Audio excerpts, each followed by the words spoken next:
Mega Man 2 simply oozes charm from every one of its God-given orifices. Play it and something will reverberate in your soul, this feeling you get when you experience a piece of art that is so genuine, so full of passion behind it that the thing tingles your fingertips the more you play. That or you're having a stroke of some kind. Now this story has been told a million times before, but it's worth hearing it to set the stage for why I think Mega Man 2 is still the best in the series. The Blue Bombers' debut outing didn't exactly sell like hotcakes, and the producers at Capcom were willing to let Mega Man fade into obscurity. But a little team got together and begged for the chance to craft a second installment, and they were given it, with the caveat being they'd have to develop it on their own time. That's how badly they wanted it, folks. And it seemed rough. Apparently they all got used to 20-hour days for about 3 months straight. I don't even want to be awake right now, so we must respect the commitment. It was hellish on the team, but according to a quote I found that's definitely not on Wikipedia, so don't even bother looking, one KJ Unifune went on record saying that, despite the pressure they were under, some of his happiest memories of his time at Capcom stem from making this game a reality. When you have such a team of talented artists and programmers all logged arm in arm to contribute to a vision they all had genuine love for, I guarantee you can feel it in the finished piece. KJ Unifune is typically the man credited as the father of Mega Man, and I don't want to diminish the role he had in the series going forward, but at the first game's conception, the man who seemed most influential in designing this little blue squirt was Akira Kitamura. Kitamura was the one who went to the higher-ups to push for a new Mega Man game, and much of the design behind the original Mega Man stemmed from his brain cells. The guy clearly thought a lot about how Mega Man was going to be different from his contemporaries, and he developed a series of rules for himself when considering things like very specific enemy placement to best challenge your moving and shooting. But I'd be remiss if I didn't make something clear that Kitamura has been sure to emphasize in interviews. During the making of the first two Mega Man games, but especially in Mega Man 2's case, there was no one creative force that drove this ship. By the nature of its development, this was a wholly collaborative experience, and so many design decisions were made in response to other artistic and technical factors that to credit any one man as the father of Mega Man does seem kind of ridiculous. Like, Mega Man is only blue because of an idea the programmer Nobuyuki Matsushima had to make all the weaponry be reflected visually. This guy wrote such intense scripts that they also had difficulty rendering too many enemies on screen at once, a limitation that caused designers like Kitamura to recolor his original ideas to fit a mold that was being built by so many hands. I'm excited for this one. There are probably better designed games in the classic series because there are some rough edges to Mega Man 2 that came from the team's strict timetable, but 2 remains a favorite because of the passion behind it. I just get a warm and fuzzy feeling playing a game that I know the people involved were having the time of their lives making. A true passion project is what we're about to see. Plus, you get to shoot an MIT graduate in the face a bunch of times. This is what video games were made for. We open on a bit of text explaining the story we're about to see unfold. In the year 2010, I guess, Big Dick Willie over here is jealous of his old colleague, Dr. Thomas Light, who has been making waves in the field of robotics for his advancements in creating artificial life. Dr. Wily is so envious that he reprogrammed 6 of Dr. Light's creations in a bid to take over the world, because that's just what you do in these situations, I guess. Dr. Light is forced to reprogram his lab assistant, a robot he created named Rock, who volunteers to be converted into Mega Man. With the ability to use the weaponry of defeated robot masters, Mega Man runs and guns his way right to Dr. Wily and puts a stop to his nefarious schemes. But Wily isn't out for the count because he managed to build 8 offensive robots on his own to challenge the Blue Bomber as revenge for thwarting his machinations. And that's where we end up, panning to the top of this tower to see Mega Man ready to do battle once again. You can choose to fight any of the robot masters in any order you choose, but each of these guys is weak to a particular special weapon or two, so there's some strategy involved in planning your routes on repeat playthroughs. I always go for Metal Man first, because it means that I get to replace my little pea shooter with a spinning blade that Mega Man can shoot out of his ass in 8 directions because of his intense robotic sphincter control. I think I read that in the manual. So Metal Man is hiding out in this asbestos factory, filled with conveyor belts and spiky ceiling decor.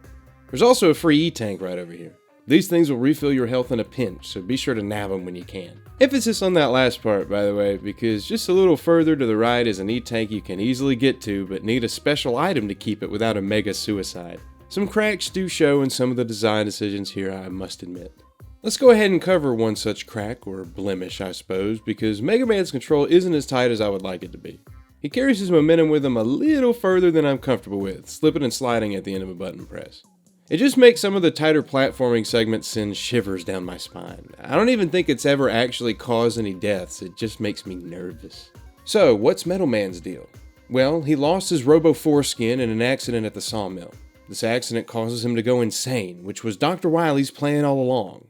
Now he causes trouble as the malevolent miser of machinery, Metal Man. Stick to the left to avoid him tossing saw blades at you, part of his sick revenge on the world. By the way, the quick boomerang is programmed to swing in an arc just outside Metal Man's detection range, so he's also not a bad choice to go after first. Wow, what a fun fact about the way Mega Man 2's weapons and bosses interact with each other that I got from an interview I will link below because it basically formed my entire thesis. Beat him to obtain the Metal Blade, the very blade that took his sanity. I like to go Bubble Man next, who's hiding out in an underwater base beneath this giant waterfall. These enemies get very aquatic. A nice touch about these games is that most of the enemies remain unique to a particular stage. Really helps flesh out the personality of these stages and their bosses. These enemies are also paced out really well, providing just the right amount of challenge per room, but doing a good job of ramping up the further you get into a stage, like this robofish spitting krill appearing at the midpoint and again towards the end in a room with a lower, spikier ceiling. But past them is Bubble Man, an autistic robot obsessed with finding a way to combine his two special interests, bubbles and guns. His pursuit bordered on madness, up until the day he bought a 3D printer and was finally able to craft his masterpiece. "Behold," he proclaimed, "a bubble that can kill people. I shall call it the Bubble Lead." Unfortunately, a lab accident engineered by Dr. Wily set his 3D printer ablaze, tragically melting the plastic to fuse with his robot body. Oh, and to make it worse, he can't breathe on land anymore for fucking reasons. I don't know, this part has gone on long enough. Okay, on to Woodman, a robot made of wood. His tragic backstory is, global warming. The enemies here are equally fun to fight, though I'm asking for a friend, are these problematic? No, I mainly mean these friender things. Each room they're thrown in is designed to test your movement and shooting play, causing you to interact with them differently on each screen. And the encounters will play differently depending on what special weapons you have on hand. It is pretty funny that half of these guys eat it to the Metal Blade, however. Woodman is also weak to the atomic fire, but I ain't doing Heatman yet. I shall explain later. Besides, this strategy has always worked better for me. This truly is the Swiss Army knife of Mega Man weapons. Now let's go toe-to-toe with Airman. He's a big fan.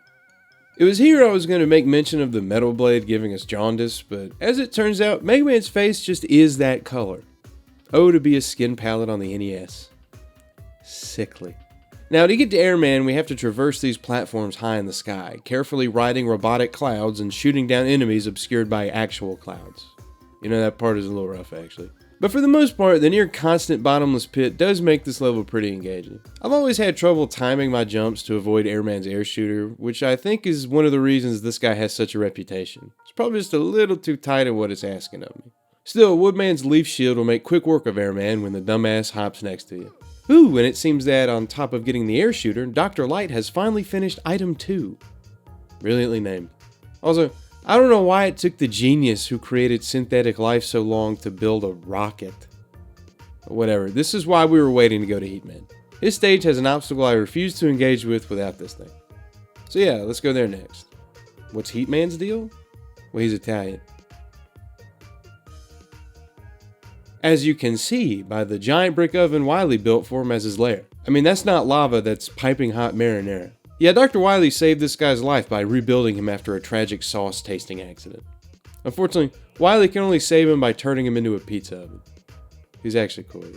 I, however, am not cool in regards to these disappearing blocks. I can do some of these puzzles if you twist my arm, but when you ask me to do one that's 6 miles long over a bottomless pit, I'm throwing out Item 2 on principle. Another thing I'm not cool with on principle, by the by, are these robots built only to spin, because I think it means we need to drastically reconsider if making these things more conscious was a good thing. The Bubble Lead makes quick work of this walking stereotype.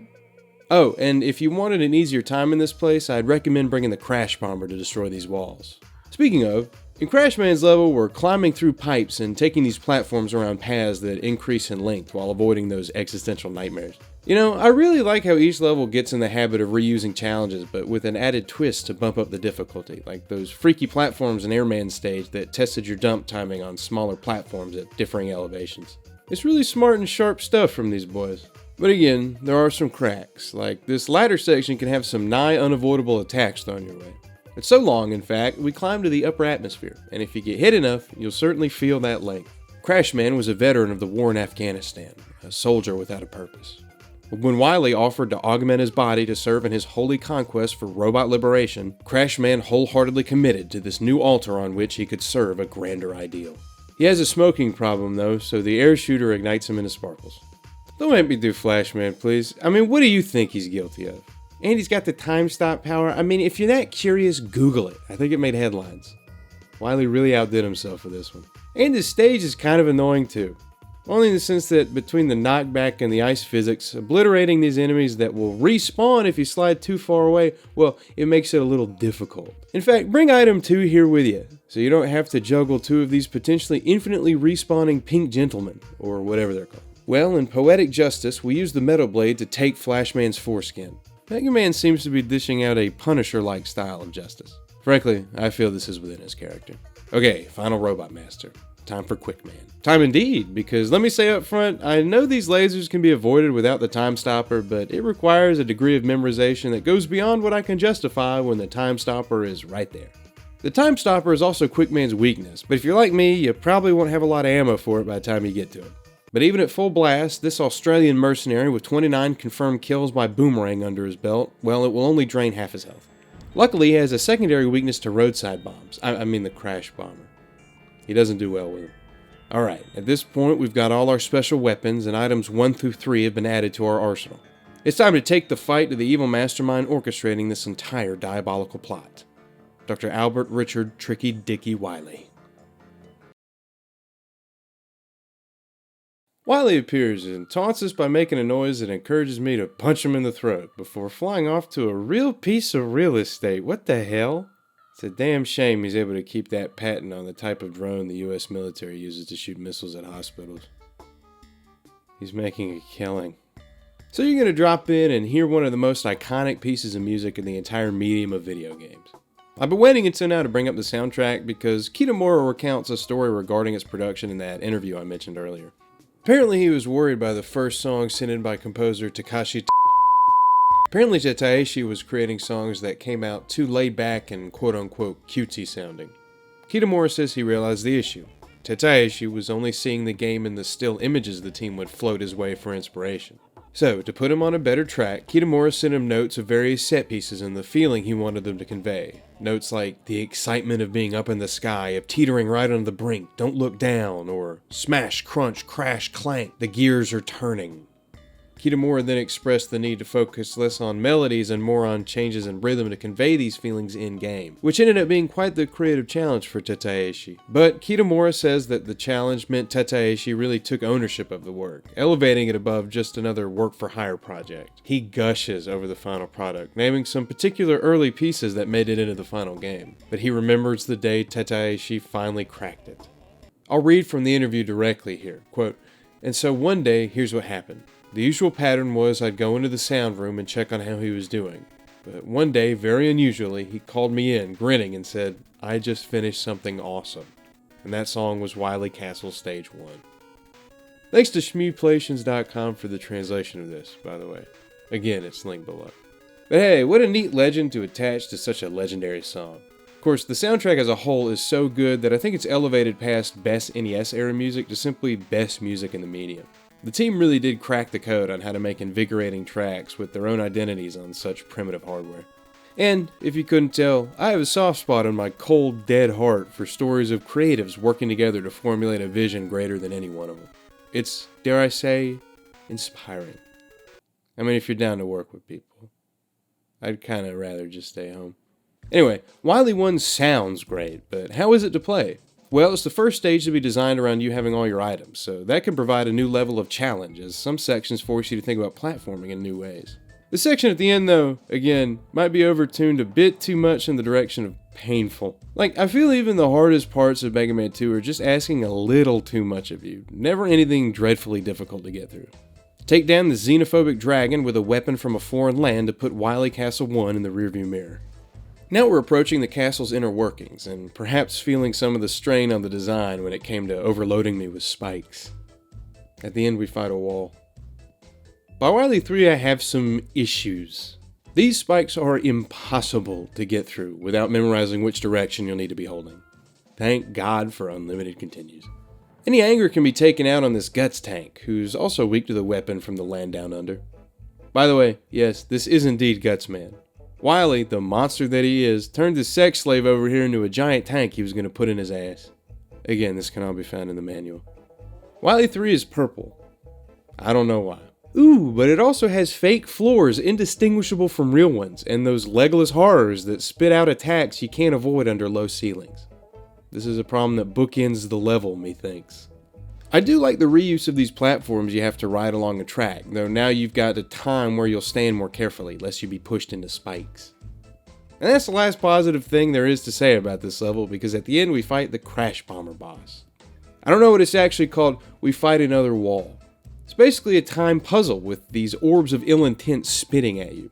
You have 7 shots of Crash Bomber, and there are 5 of these things, with 2 hiding behind walls. You gotta do it perfectly, otherwise you have to die and start farming ammo from the enemies outside. It's just kind of mean. Defeating the spitting orbs will send you to the boss rush. You should be fine for this and have plenty of ammo for most of the special weapons. I did just have to bite the bullet and gun down Quick Man with the Mega Buster. Also, it's here that you find out Metal Man goes down in 1 hit, or 2 if you have self-confidence, from his own weapon, the Metal Blade. And in the guy's defense, if you shoot a gun, does that make you immune to bullets? Defeating all 8 Robot Masters in this final gauntlet will send you to the Doctor himself. His pissing ball machine is easy enough to take down with the Mega Buster, though I will say I've ended runs if I show up here without an E-Tank. That squirrely Dr. Wily has gone underground, it seems. Now we have to descend, with the dripping of magma echoing around us in this underground tunnel burrowed in secret by the Mad Doctor. We enter his secret fortress and,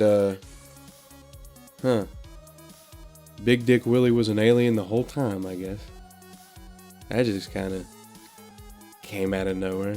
Well, it turns out that even extraterrestrials are vulnerable to guns, because the bubble lead is enough to cut down this freakish otherworldly creation's health bar. Like, you can see him breathing. God, that's gross. I hope this doesn't make me racist. Wait, as it turns out, this was all an elaborate ruse. The hell was that about? Dr. Wily then springs from his console and begins to beg Mega Man for his life. Appropriate, given Mega Man's penchant for disfigurement. It's here that Dr. Wily reveals to us his tragic backstory.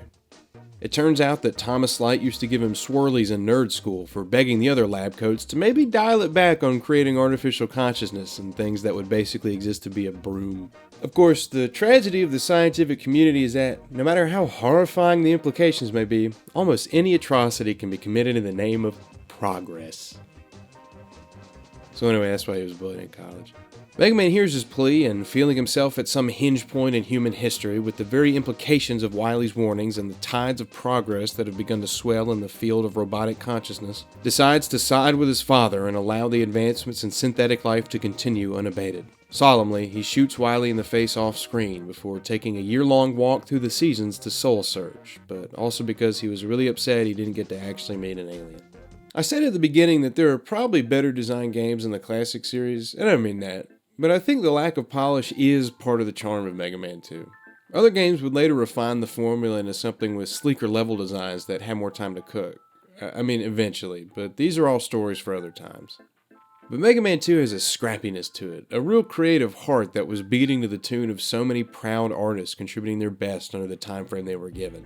And this is the package they came out with. I mean, come on. The occasional screen that doesn't quite work tends to fade away in my mind because the solid core design principles that Kitamura set for himself carry the game in a razor-sharp, beautifully simple way. It's like it knows you're just moving in 8 directions and tossing pellets at things, and they managed to squeeze just the right amount of fun out of those constraints.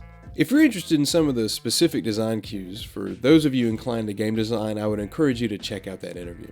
So yes, despite all the parts that could have used a little more fine-tuning, of which there are quite a bit, but the core fun and flexibility that comes from attacking challenges and enemies in different ways to give yourself an easier or harder run of things, makes Mega Man 2 something I think you could get an endless amount of fun over time, just replaying and experimenting with the different weapons and items on offer. It's a shame that all that dramatic stuff ended up in the manual though. I think it adds an extra layer to the simple presentation. Oh well. Tune in next time to see how Wily recovered from being blasted in the face with bubble lead. Mega Man really is a practitioner of lethal justice in this world of lawless robotics. How many times can you play God, man?